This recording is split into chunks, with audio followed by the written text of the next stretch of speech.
Hello guys, welcome to my YouTube channel. तो मैं अपने पॉडकास्ट की सीरीज़ में लेके आ गई हूँ आप लोगों के लिए एक नया पॉडकास्ट जो कि है एक net JRF PhD research scholar university of Jammu से। तो ये काफ़ी एनरिचिंग होगा मेरे उन व्यूअर्स के लिए जो कि नेट या नेट जेआरएफ की तैयारी कर रहे हैं। So let's introduce our guest for today, mister Shubham Singh Phambyal, जो है PhD research scholar from the department of history university of Jammu, और ये है नेट जेआरएफ हिस्ट्री में। सो लेट्स वेलकम शुभम, कैसे हैं आप? मैं ठीक, आप बताइए। जी बिल्कुल।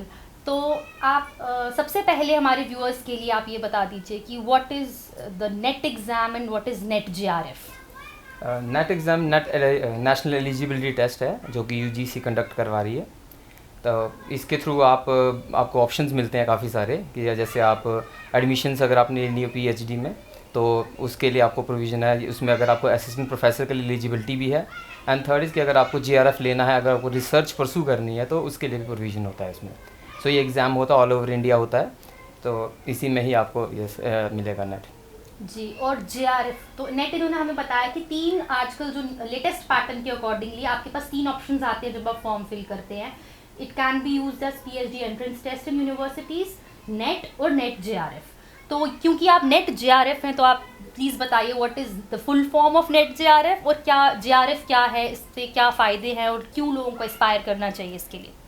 नेट जेआरएफ का फुल फॉर्म है नेशनल एलिजिबिलिटी टेस्ट, और जेआरएफ है जूनियर रिसर्च फेलो। तो इसमें आपको टॉप 1, जैसे आपको बताया मैंने कि नेट जेआरएफ का एग्ज़ाम होता है ऑल ओवर इंडिया में, और उसके जो टॉप 1% होते हैं उनको जेआरएफ मिलता है। जेआरएफ मीन्स कि आपको फेलोशिप मिलेगी for the term of 5 years during your research. So इसमें और बाकी जो 5% होते हैं, आप 1% के बाद जो 5% होते हैं उनको नेट सर्टिफिकेट मिलता है जी।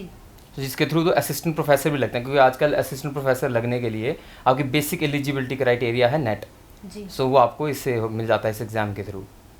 तो जैसे कि आप लोग समझ चुके हैं कि हमें शुभम ने भी बताया नेट जेआरएफ जो है वो टॉप 1% लोग जो टॉपर होगा all over India net exam में उसको जेआरएफ मिलेगा। तो जेआरएफ करने के बेनिफिट्स क्या हैं, क्या रिम्यूनरेशन मिलता है, कितने अमाउंट, इट इज़ बिलीव्ड कि आपको फेलोशिप दी जाती है, तो कितनी फेलोशिप मिलती है पर मंथ, कौन ग्रांट करता है वो, और कैसे उसका प्रोसेस है, थोड़ा सा हमारे व्यूअर्स के लिए प्लीज़ बताइए। अगर हम बात करें यूजीसी एग्ज़ाम जो कंडक्ट करती है, सोशल साइंसेज का अलग होता है और आपको साइंसेज स्ट्रीम का अलग होता है। जो यूजीसी का होता है हमारा इसका सोशल साइंसेज का, उसमें आपको अलग पैटर्न है, और आपका सीएसआईआर कंडक्ट करवाता है सोशल जनरल साइंसेज के लिए, वे साइंसेज सब्जेक्ट के लिए।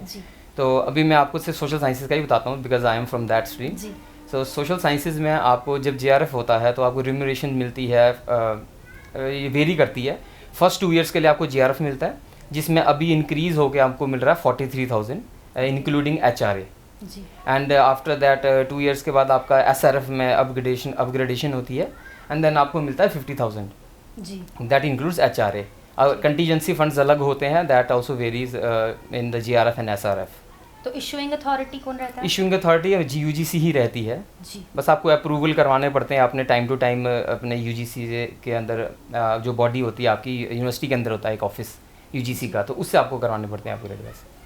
तो हमारे व्यूअर्स को आपने तो बहुत अच्छी इन्फॉर्मेशन दे दी है, लेकिन इसके साथ साथ ही क्योंकि आपने 2022 में हिस्ट्री में नेट जेआरएफ क्लियर किया है, तो आप can you take us through the journey, क्योंकि उससे पहले शुभम 2 बार नेट क्लियर कर चुके हैं, तो आपका क्या प्रोसेस रहा, क्या जर्नी रही, आप ज़रा बताएंगे from not being a NET to NET and then NET JRF, थोड़ा सा ब्रीफली व्यूअर्स के लिए। Yeah that journey was pretty interesting. After my graduation मैंने तैयारी ऑब्वियसली हर बच्चों की तरह मास्टर्स ने शुरू की अपनी रिसर्च के लिए, नेट का एग्ज़ाम दिए। फर्स्ट अटैम्प्ट में तो पॉसिबल नहीं हुआ था मेरा, सो फर्स्ट सेकंड अटैम्प्ट में मैंने तैयारी की उसको बड़ी करते करते, फिर हमने 2019 में मैंने काफ़ी इन डेप्थ स्टडी करने की कोशिश की थी, बट तब मुझे एग्जैक्टली पता नहीं था इसको क्लियर कैसे करना है। मैं बस हैप्पीली पढ़ रहा था हर चीज़ को, तो पढ़ते पढ़ते एग्ज़ाम दिया, दैन उसमें देखा मेहनत काफ़ी करने के बाद भी सिर्फ नेट ही हुआ, 15-20 मार्क्स का गैप रह गया था उसमें भी। एंड दैन नेक्स्ट ईयर मैंने उसमें अपने आप को फाइंड आउट किया कि कहाँ कहाँ मेरी शॉर्ट कमिंग्स हो रही हैं।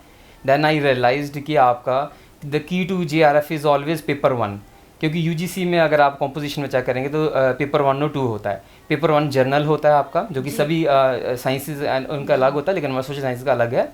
एंड सेकंड पेपर होता है आपका सब्जेक्ट का, जी। सो यूजली बच्चों का टेंडेंसी ये होती है कि वो सोचते हैं हमने जैसे मास्टर्स किया है सब्जेक्ट में, तो वो उसी में एक्सेल करना चाहते हैं और उसी में मार्क्स ज़्यादा लेना चाहते हैं। जी। सो उसके थ्रू वो JRF करना चाहते हैं और यहीं पे अक्सर बच्चे मार खाते हैं। और मेरी टाइम भी यही हुआ। मैंने अपनी तैयारी पूरी हिस्ट्री में ही की थी और मैंने अपने आप को सारा टाइम हिस्ट्री में दिया। बट एक एरिया होता है जिससे आप ऊपर नहीं जा सकते मार्क्स में UGC में। जैसे हमारी हिस्ट्री में 100 to 120 मैं बोलता हूँ रेंज है। बहुत ज़्यादा ही पढ़ लोगे आप 120 के आसपास हो जाएगा, बहुत अगर आप नॉर्मल पढ़ोगे तो 100 के आसपास हो जाएगा। तो इसी हिसाब से फिर मैंने सेकंड अटैम्प्ट में अपने जिसमें सेकंड टाइम मेरा नेट हुआ था 2020 में, उसमें मैंने ये किया था कि मैंने अपना हिस्ट्री के सब्जेक्ट को छोड़ दिया ऑल टुगेदर और मैंने सिर्फ पेपर 1 को फॉर 3 मंथ्स मैंने अच्छे से पढ़ा। मैंने जो भी मटेरियल कंसल्ट किया या बुक्स कंसल्ट की वो मैंने कवर टू कवर पूरी पढ़ ली और हर चीज़ को बड़ा ही ध्यान थॉरली पढ़ा था मैंने, जिसकी वजह से लेटर ऑन हुआ क्या कि मेरे जो पेपर 1 में है उसमें बहुत ज़्यादा मार्क्स आ गए थे, आउट ऑफ 100 90s में आ गए थे मेरे। एंड द अदर जो सब्जेक्ट था उसमें बिकॉज मैंने छोड़ दिया था उसको, तो उसमें मेरे थोड़े कम आए, जिसकी वजह से फिर मैं 8-10 मार्क्स से रह गया था। बट उसका फ़ायदा मुझे ये हुआ कि मुझे समझ आ गया कि इसको अप्रोच कैसे है इस एग्ज़ाम की, कि आपको फोकस अगर JRF है आपका तो आपको पेपर 1 पे अच्छा फोकस करना पड़ेगा। और वो ऐसा सब्जेक्ट है जिसमें आप 100 में से 100 भी ले सकते हो मार्क्स। वो बहुत ये अच्छा सब्जेक्ट है अगर आप उसको अच्छे तरीके से पढ़ेंगे। एंड देन ऑब्वियसली वो कोविड आ गया तो हमारे पेपर नहीं हुए काफ़ी देर। एंड देन उसके बाद जो भी पेपर हुआ तो I was ready for that exam. And then in 2022 में जो 21 में एंड में हुआ था पेपर, इसका रिजल्ट 22 में आया मेरा फेब में, उस वाले पेपर में मेरा JRF हो गया था जी। तो दो इनका जो JRF है वो हिस्ट्री में है, but his experiences are really helpful for anyone pursuing NET और JRF in humanities and social sciences, क्योंकि हमारा जैसे इनने बताया एक कॉमन पेपर रहता है जनरल पेपर एप्टीट्यूड का। तो उस जनरल पेपर के कौन से कंपोनेंट्स आप इंपॉर्टेंट समझते हैं और कौन सी बुक्स सोर्सेज आपने कंसल्ट किए, क्योंकि वो पेपर यहाँ देखने वाले हर व्यूअर के लिए है ही है, सब्जेक्ट का तो वेरी करेगा सबका। तो आप प्लीज़ उसके लिए कोई टिप्स, क्विक टिप्स आप बता दें कि बुक्स सोर्सेज या कोई स्ट्रैटेजी जो भी आपने अपनाई हो। इस पेपर 1 के लिए बड़ी स्टैंडर्डाइज बुक्स है हमारे पास, KVS मदान है, ट्रूमैन की है UGC की, ऐसे काफ़ी सारे मटेरियल मिल जाएंगे आपको। मैं रिकमेंड यही करता हूँ कि आप कोई एक बुक पकड़ के उसको कवर टू कवर अच्छे से पढ़िए, बिकॉज बेसिक अंडरस्टैंडिंग बहुत ज़रूरी है। पेपर 1 में आप देखेंगे 10 कंपोनेंट्स होते हैं और हर एक की इक्वल वेटेज है। आपको 50 क्वेश्चंस आते हैं, हर एक से आएंगे आपको 5-5 करके, तो 100 मार्क्स तभी बनते हैं। तो आपने बुक्स तो पढ़ लेंगे, लेकिन आपको उसके अलावा थोड़ा सा ऑब्वियसली अप्रोच बाहर की रखनी पड़ेगी, आपको करंट अफेयर से थोड़ा कनेक्ट करना पड़ेगा चीज़ों को काफ़ी सारी। तो उस हिसाब से एक तरीका ये करने का है। और उसके बाद मुझे लगता है उसके बाद इन एडिशन टू दैट आपको इंटरनेट की यूज़ करना चाहिए। आज के ज़माने में अगर आप इंटरनेट यूज़ नहीं कर रहे तो आपको लॉस है बहुत बड़ा।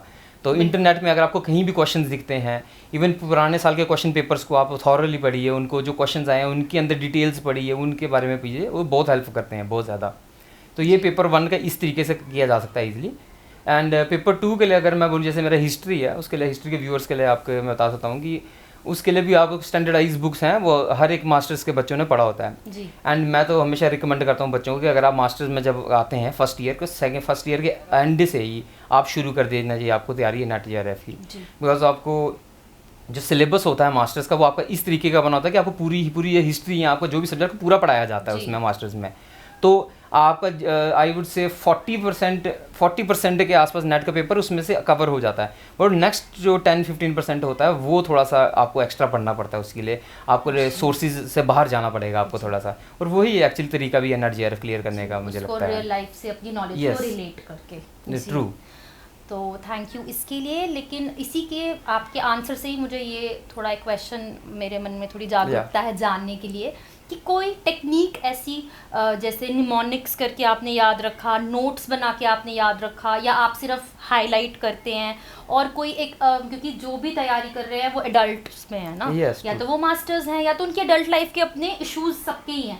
तो आप कोई आवर्स बोलेंगे कि 2 आवर्स दीजिए ही पेपर 1 को, या for how long and how much time? 6 महीने 2-2 घंटे आपको देने ही है, जैसे आपने बोला 3 मंथ्स।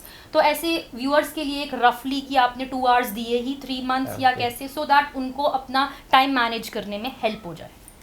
जैसे आप बोल रहे हैं अभी ऑलरेडी एडल्ट हम पहुंच चुके हैं, तो आप जो लर्निंग का आपका तरीका होता है वो आपका ऑलरेडी डेवलप हो चुका है, आप थोड़ा बहुत ही ऑल्टर कर पाएंगे इस चीज़ को।